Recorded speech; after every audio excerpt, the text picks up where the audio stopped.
molt abans, La Carrot Rovira, el primer que va fer va ser quedar-se a la lliure, D'això ens en recordem. Però ara surten per la televisió parlant, no dic que aquest és oficial. Si surt per la tele parlant d'independència és perquè mai ha lluitat per la independència. Però abans costava, un cop, i ara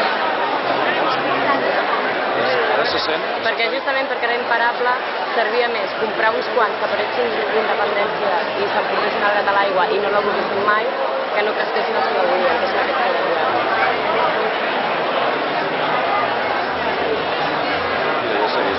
La meva opinió, No, sí, sí. No, jo la meva perspectiva... És que quan saps la repressió que has patit i saps el paper que hi ha tingut el Carrot Rovira, fa cagades. No, jo no soc partidari d'ell, però veig que se'n parla amb certa naturalitat.